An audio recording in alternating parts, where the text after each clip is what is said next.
Irmãos, eu quero trazer uma palavra aqui hoje que está fundamentada na primeira carta de Paulo aos Tessalonicenses. Eu queria que você abrisse a sua Bíblia, apesar de vai estar projetado aí, mas acompanhe na sua Bíblia a leitura desse texto, primeira carta aos Tessalonicenses, no capítulo 4, e nós vamos ler os versículos 13 até o 18. Primeira carta aos Tessalonicenses, capítulo 4, dos versos 13 aos 18. Todos chegaram lá, amém? Ou alguma misericórdia aí? Então vamos lá.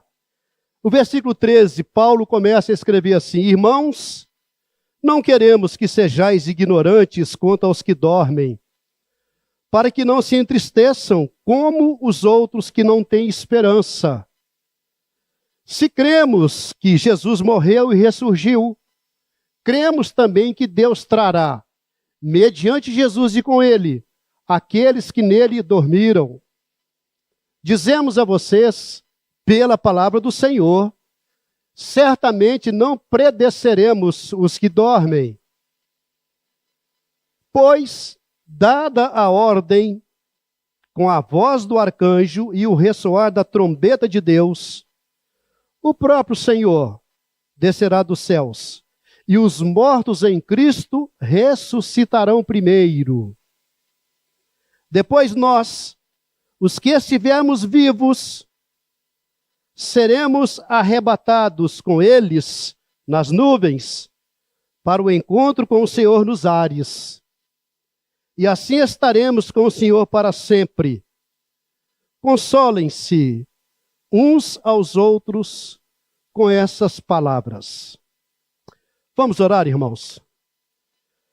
Senhor nosso Deus, nós te damos graças pela beleza da tua palavra, Senhor.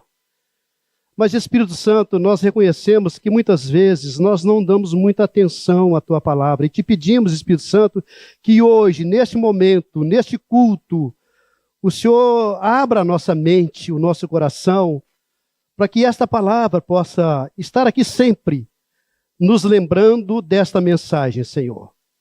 Nós falamos isso, Espírito Santo, porque cremos que o Senhor é quem nos ajuda, porque o Senhor é quem nos esclarece das belezas e das verdades da tua palavra. Nós oramos no nome santo de Jesus.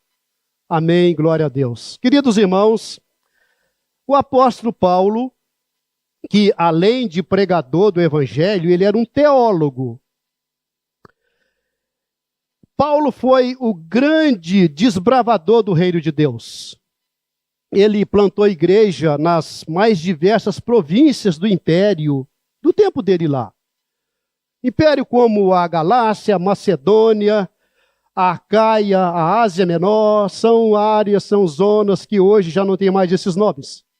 Mas no tempo de Paulo era chamado assim. Além disso, dos 27 livros que contém o Novo Testamento, Paulo escreveu 13. E como pastor que era, a maioria das suas cartas foram escritas para responder perguntas, para esclarecer dúvidas e também para solucionar problemas. Ah, como tinha problema! Ele não era um teólogo de gabinete. Paulo não. Paulo era um pastor que tratava das questões que iam surgindo na igreja. Ele era imediatista. O texto que nós lemos no versículo 13 revela isso para nós. O que Paulo diz no versículo 13? Porque ele pontua aqui qual era o problema da igreja de Tessalônica. Irmãos, não queremos que sejais ignorantes quanto aos que dormem, para que não se entristeçam como os outros que não têm esperança. Então, Paulo que levanta o problema da igreja de Tessalônica. Mas por que Paulo está falando isso nesses 5 versículos, 6 versículos que acabamos de ler? Vamos entender algumas coisas importantes. Primeiro, Paulo plantou a igreja de Tessalônica na segunda viagem missionária dele. E Tessalônica era uma cidade grega. E sabemos que os gregos dominaram o mundo no campo cultural e linguístico. especialmente durante o reinado de Alexandre o Grande. Por exemplo, o Império Romano, ele dominou o mundo politicamente, mas nunca culturalmente. Isso era com os gregos. E o pensamento grego, que é chamado de helenismo, continuou dominando naquele tempo, mesmo já havendo a existência do Império Romano. E um dos pilares do pensamento grego era chamado de dualismo. Não se preocupe, eu vou explicar o que vem a ser dualismo, que para os gregos era assim: o nosso corpo, a nossa matéria, ela é essencialmente má. O corpo é essencialmente mau. Faça dele o que quiser. Mas já o espírito, que é invisível, eles entendiam que é essencialmente bom. E por causa disso, os gregos não acreditavam e não aceitavam 3 doutrinas básicas do cristianismo. Primeiro, eles não acreditavam na criação. Como pode? Eles não podiam entender que, sendo Deus bom, pudesse criar um mundo material essencialmente mau. Não acreditavam na criação. Segundo, da teoria da doutrina cristã, eles não acreditavam na encarnação. Para os gregos, Jesus não podia ser Deus e homem ao mesmo tempo. Se Jesus tinha um corpo físico, material, e ele tinha, e se para eles a matéria era má, então Jesus não podia ser essencialmente bom. Então Jesus, não sendo essencialmente bom, não podia ser Deus. Terceiro, negavam a ressurreição. Para os gregos, quando uma pessoa morria, a alma era liberta da prisão do corpo, que era mal. E uma vez a alma tendo sido liberta da prisão do corpo, não podia voltar ao corpo. Era o mundo que estava... e por isso eles negavam a doutrina da ressurreição. Mas, irmãos, o problema aqui é que, ao invés de a igreja de Tessalônica mudar o pensamento do mundo grego com o evangelho, era o pensamento grego que estava mudando o pensamento da igreja. Influências. Irmãos, e hoje em dia recebemos muitas influências. As mídias sociais são mensagens de WhatsApp para lá e para cá, que aquele que não estiver bem fundamentado nos preceitos da Bíblia vai acabar mudando o seu pensamento que já aprendeu da Bíblia. Isso é muito sério. Por isso é que nós temos que conhecer, porque a Bíblia nos dá um padrão de medida onde nós podemos saber o que é o certo e o que é errado. E o mundo prega muita coisa que é errada e contradiz aquilo que a Bíblia diz, porque o que a Bíblia diz é o que Deus pensa.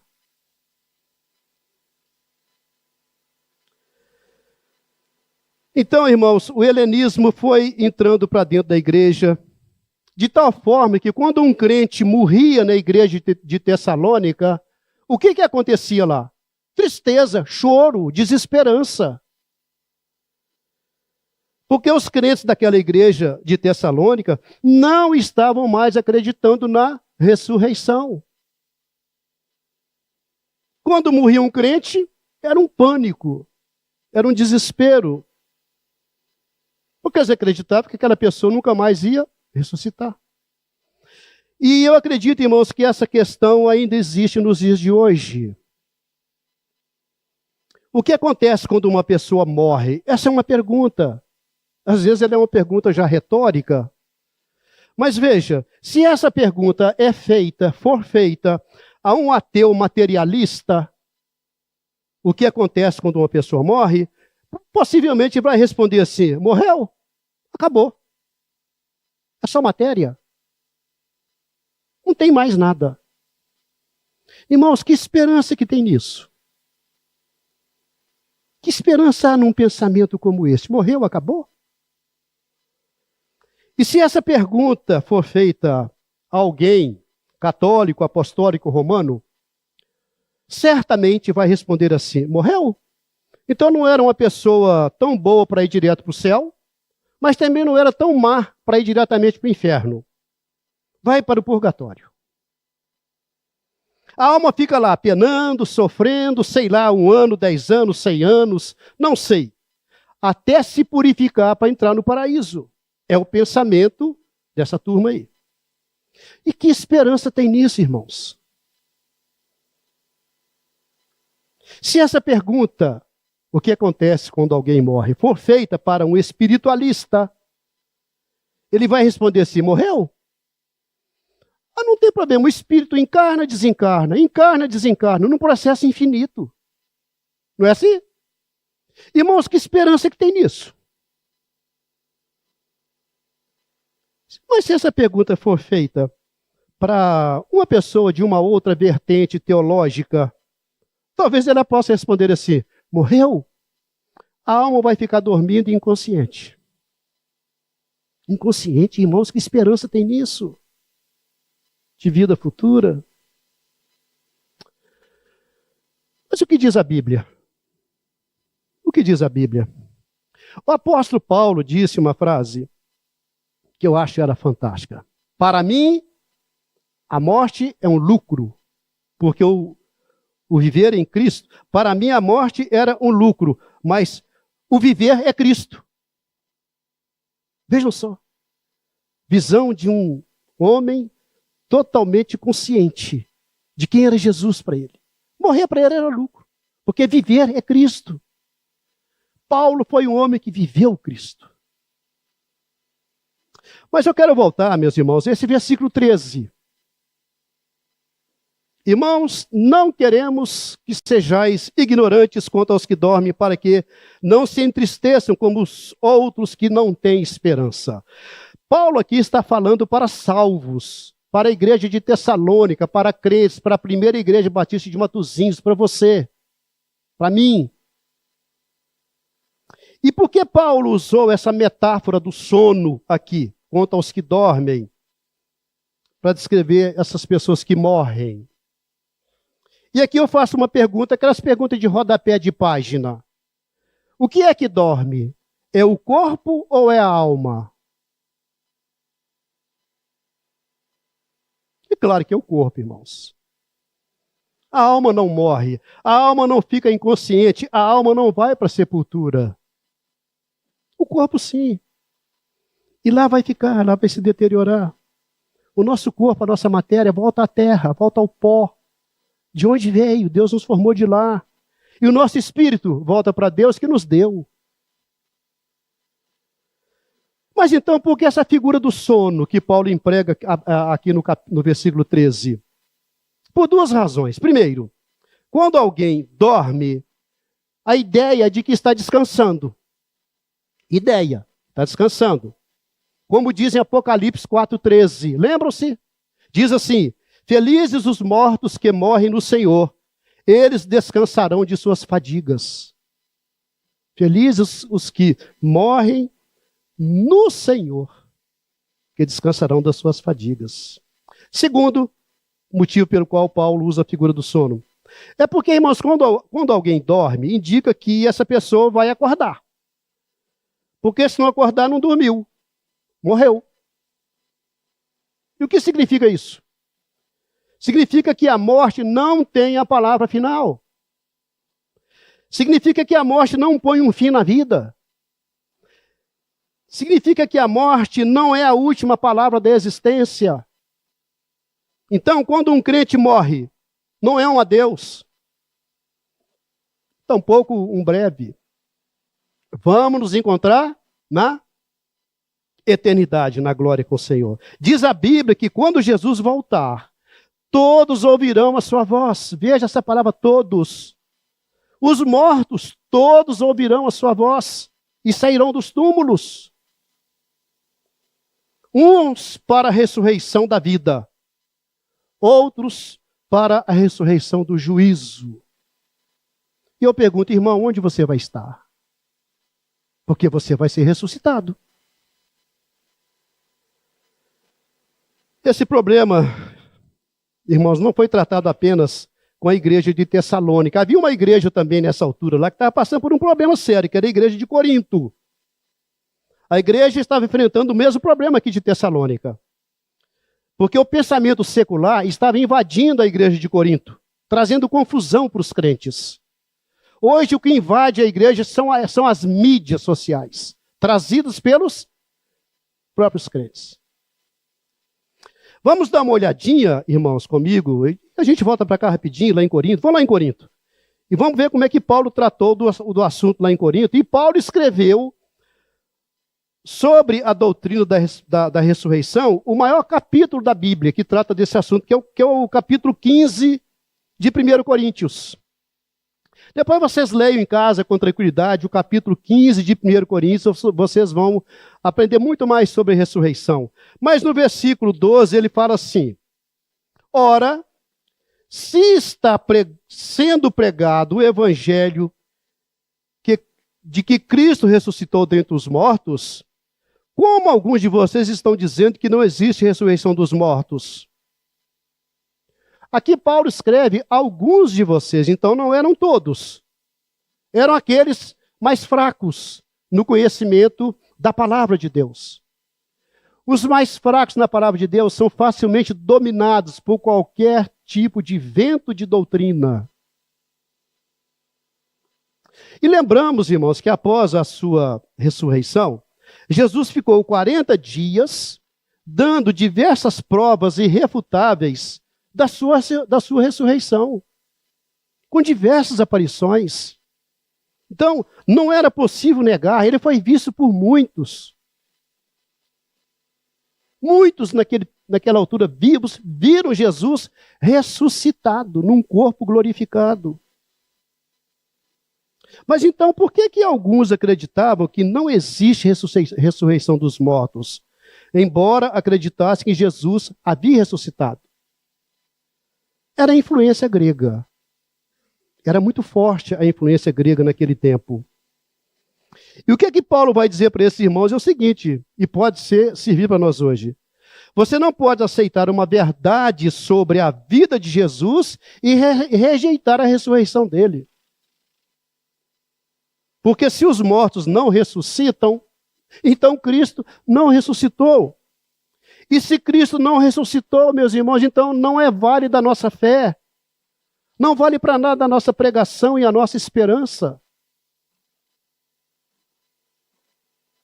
Irmãos, hoje em dia, alguns crentes têm feito uma pergunta constante. Assim, do tipo, pastor, como é que vai ser a nossa ressurreição? Como é que vai ser lá no céu? Nós vamos nos conhecer lá no céu? Vamos ou não vamos? A resposta é sim. Sabe por quê, irmãos? Céu é glorificação. Céu não é retrocesso. Faz algum sentido você viver eternamente com uma pessoa e sem saber quem ela é? Faz algum sentido? Então, nos céus, nós vamos nos conhecer plenamente. Entretanto, algumas coisas, irmãos, não vão acontecer lá no céu. Por exemplo, lá não vai ter casamento. Se você não está aproveitando o seu casamento aqui nessa vida, aproveita, porque lá não vai ter. Muda aí o que está de errado, conserta o que tem que ser consertado, desfrute dessa união maravilhosa que Deus proporcionou entre vocês dois, porque lá no céu a coisa é diferente. E a Bíblia diz, irmãos, que todos nós teremos um corpo semelhante ao corpo da glória de Jesus. Perfeito, completo, sem qualquer defeito físico. E essa é até uma boa notícia, porque ninguém vai brigar com a balança e nem com o espelho. Corpo perfeito, completo, sem qualquer defeito físico. Mas alguém poderá dizer, pastor, o senhor está especulando. Mas eu digo, não é especulação.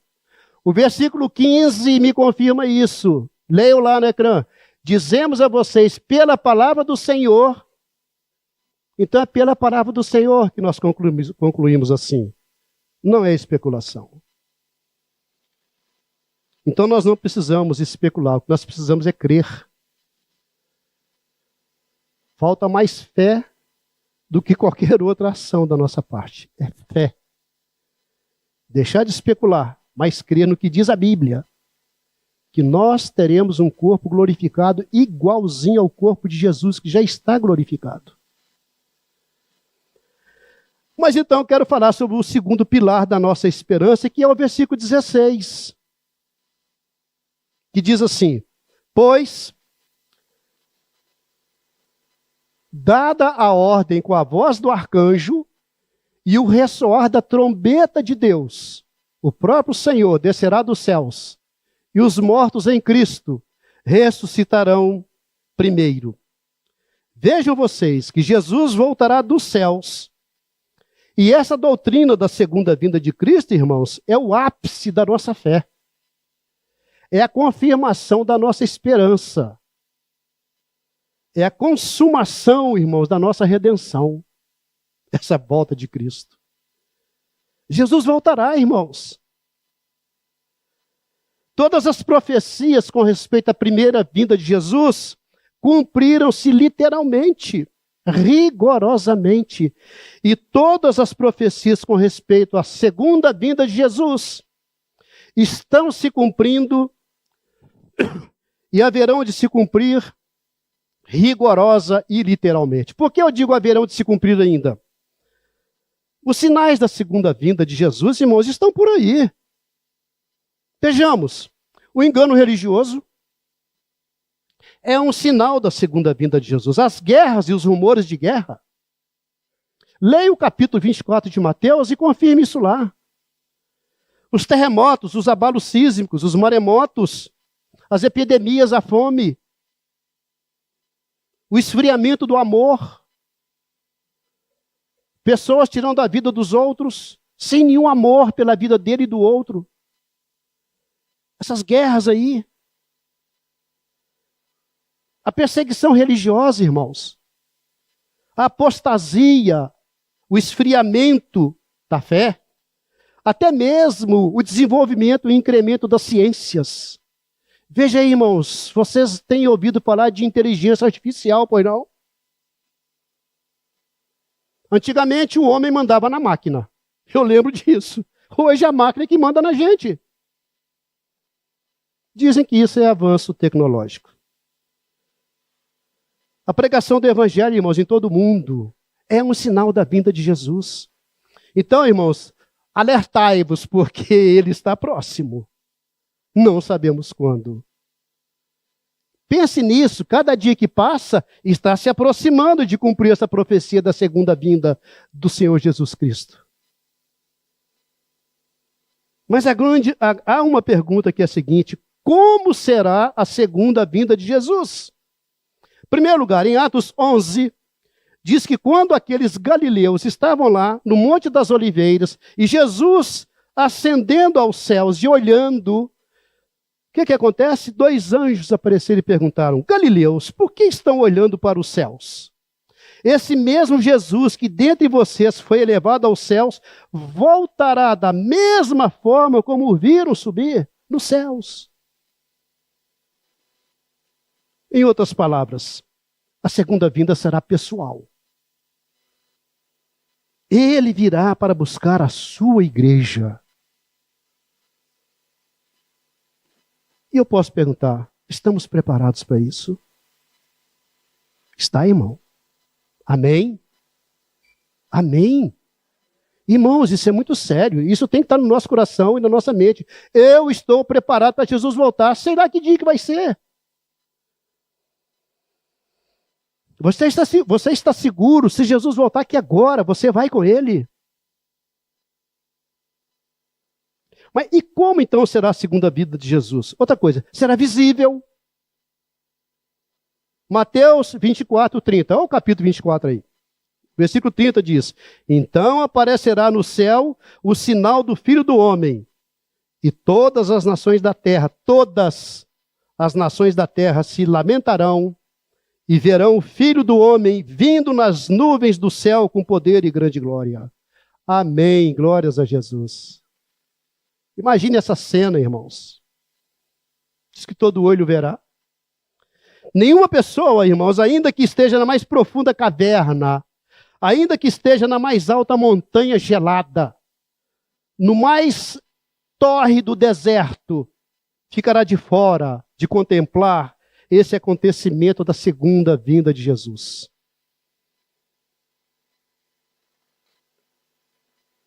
O que significa isso? A Bíblia diz que quando Jesus voltar, todos os mortos ouvirão a sua voz e sairão dos túmulos.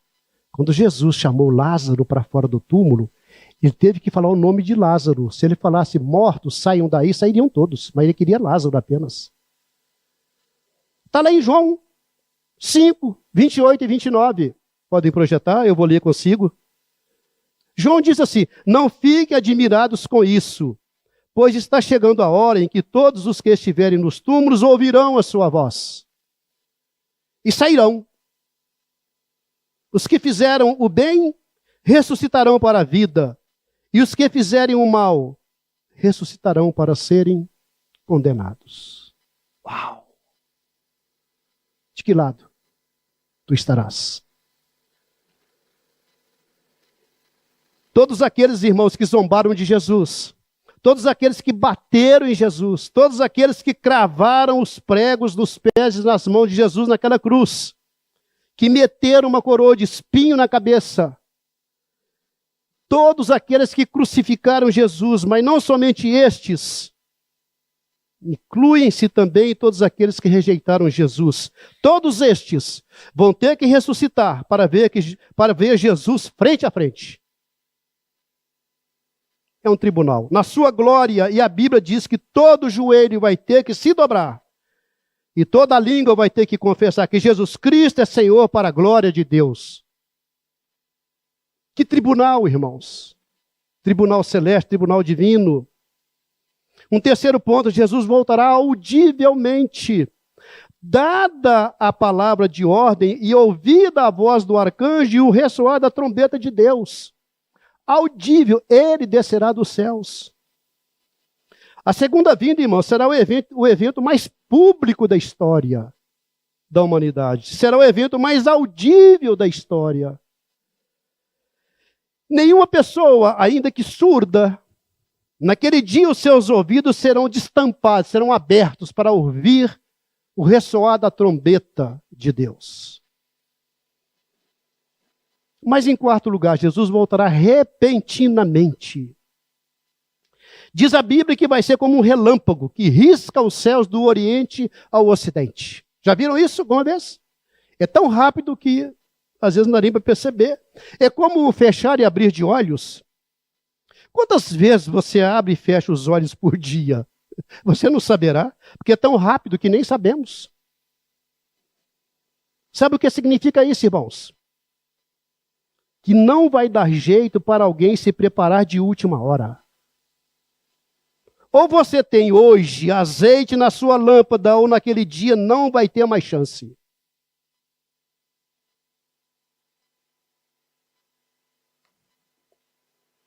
E ele voltará, irmãos, inesperadamente. E significa que, óbvio, esse dia não é conhecido, porque vai ser como um dia. O mundo vai estar acontecendo normalmente. As pessoas saindo para o trabalho, a mãe levando e buscando o filho à escola, aviões cruzando os ares. Vai ser um dia normal. Porque esse dia, meus irmãos, vai pegar os filhos das trevas de surpresa. Mas não vai pegar os filhos da luz de surpresa. Não, não, não. Porque os filhos da luz estão aguardando. Os filhos da luz estão dizendo: Maranata, vem, Senhor Jesus. Desligaram aí? Ok. Como Jesus voltará, irmãos? Jesus voltará, amados irmãos, vitoriosamente. Diz a Bíblia que vai colocar todos os seus inimigos debaixo dos seus pés. E vai lançar no fogo no lago de fogo, o anticristo, o falso profeta, o diabo, a morte e todos aqueles cujos nomes não estão escritos no livro da vida. Tu está certo que o teu nome está lá escrito? Amém, glória a Deus, irmãos. Amém, glória a Deus. O teu nome está lá, foi Jesus que escreveu, não foi você. Isso não é especulação. Isso é revelação de Deus, é palavra de Deus, é promessa de Deus.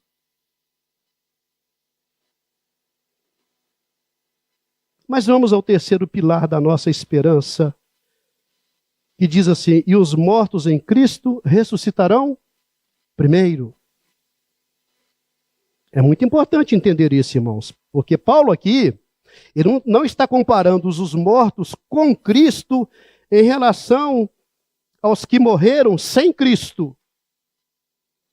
O que Paulo está falando aqui é que os mortos em Cristo ressuscitarão primeiro em relação àqueles que estiverem vivos em Cristo.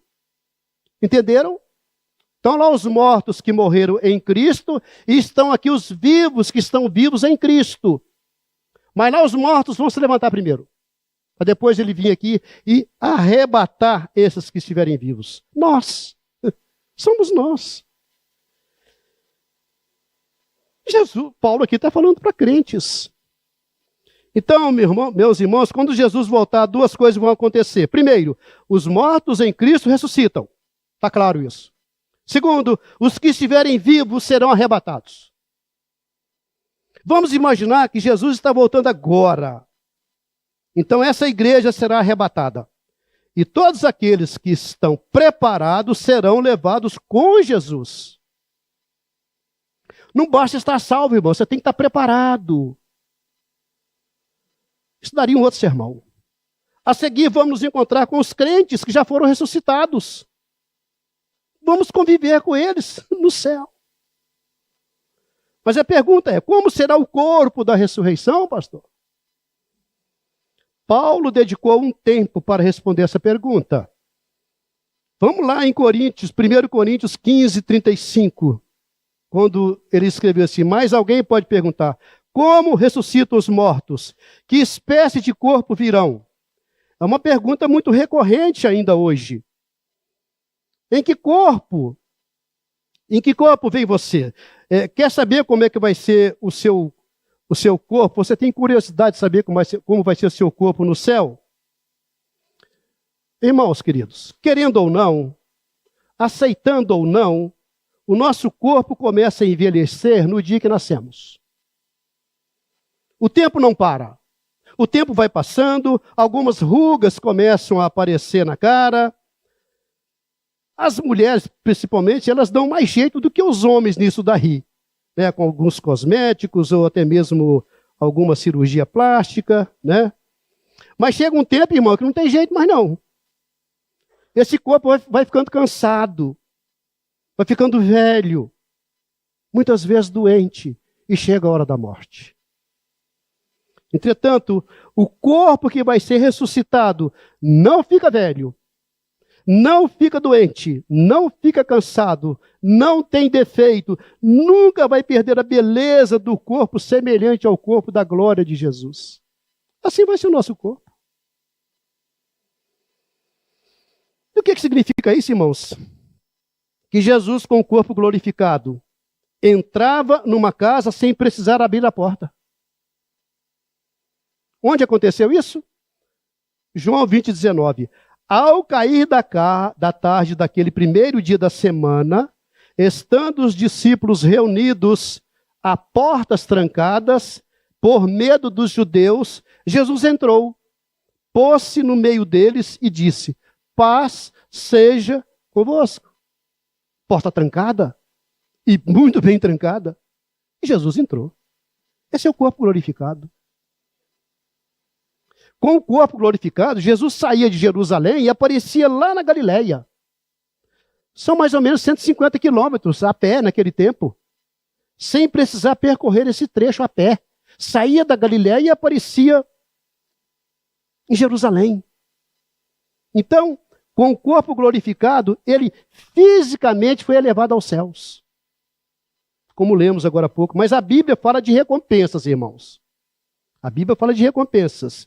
O que alguns chamam de galardões. Nós sabemos, irmãos, que a salvação é pela graça.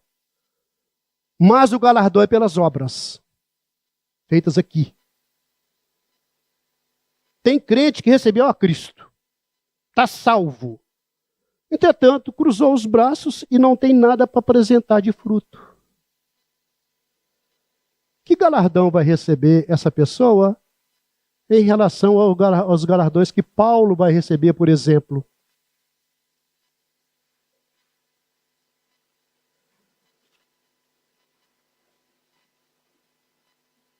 Irmãos, todas as gerações, crianças, adolescentes, jovens, adultos, idosos, devem esperar a volta de Jesus. E eu faço uma pergunta: como é que vocês têm tratado desse assunto na casa de vocês com os próprios filhos? Que é um assunto polêmico para as crianças. Mas qual é a clareza que vós estão dando para os filhos em casa? Ou será que eles não estão esperando a volta de Jesus? Eles devem ter muita dúvida lá na cabecinha deles. E talvez não perguntem. Mas tratem desse assunto com eles. Com sabedoria, com amor. Nós devemos estar prontos e preparados, irmãos, para este dia. Maranata, vem, Senhor Jesus, e assim nós estaremos para sempre com o Senhor. E como é que Paulo termina esse texto? Termina dizendo assim: consolem-se uns aos outros com essas palavras. A verdade consola, irmãos, a verdade traz esperança, a verdade joga fora a tristeza. Mas o Senhor não quer que apenas sejamos consolados. Ele quer que você e eu sejamos instrumentos de consolação. Consolai-vos, pois, uns com os outros com essas palavras, irmãos. Esse sermão já está encerrado, mas eu não posso encerrá-lo totalmente sem antes dirigir uma palavra a você que verdadeiramente ainda não recebeu Jesus Cristo como seu Senhor e Salvador. Essa palavra é para você. Pode ser que tenha alguém aqui que até já participa dessa igreja, que já está aqui há vários domingos, já ouviu diversas pregações, mas ainda não tomou a sua própria decisão. Vou te dizer, hoje é o dia. Não deixe para amanhã, porque amanhã pode ser muito tarde. Há vários textos na Bíblia, irmãos, confirmando que você deve tomar essa decisão agora. Vou ver alguns com vocês. Romanos 10, de 9 a 10, diz assim: se você confessar, pastor, estou no tempo aí, pastor? Estou no tempo, certo? Já ultrapassei? Está bem, estou equilibrado aqui. Mas só para finalizar aqui.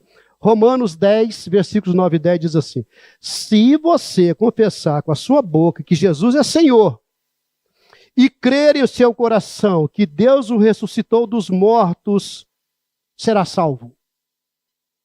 Pois com o coração se crê para a justiça, e com a boca se confessa para salvação. Vou ler para vocês mais um texto aqui, sobre tomar essa decisão de entregar a vida para Jesus. Pois Deus enviou o seu Filho amado ao mundo, não para condenar o mundo, mas para que este fosse salvo por meio dele. Quem nele crê não é condenado, mas quem não crê já está condenado, por não crer no nome do Filho unigênito de Deus. Entregue-se agora, meu irmão. Eu não sei quem é você, mas eu creio que há aqui alguém ainda, porque igreja é assim, a igreja é muito dinâmica. Igreja é lugar de salvo. Mas quem ainda não tomou essa decisão, a oportunidade está sendo dada. Entregue-se a Jesus agora. O seu nome será escrito no livro da vida. Vimos que esse livro será lido no dia do juízo, e somente os nomes que nele estiverem escritos entrarão para o céu, para a vida eterna. Essa palavra tocou no seu coração, irmão, que ainda não entregou sua vida para Jesus? Se essa palavra tocou no seu coração, eu tenho certeza que ela vai fazer a diferença na sua vida. essa pessoa que é você, que ainda não tem Jesus, por uma razão particular, pessoal, ainda não declarou-se para Jesus. Hoje é o dia. Faça isso agora. Se há alguém aqui, não precisa levantar a mão, mas levante as duas, dizendo: Jesus, eu quero te entregar minha vida. Há alguém aqui assim, que quer fazer isso? Se não for hoje, quem sabe pode ser sexta-feira, dia 26, no evento que vai acontecer com a pregação do pastor Will Graham. Pense nisso, irmãos. Pense nisso você, que ainda não tem esse Jesus Cristo, que é Salvador. Que Deus abençoe a todos nós e que a nossa semana possa ser toda ela de adoração ao nosso Deus. Amém.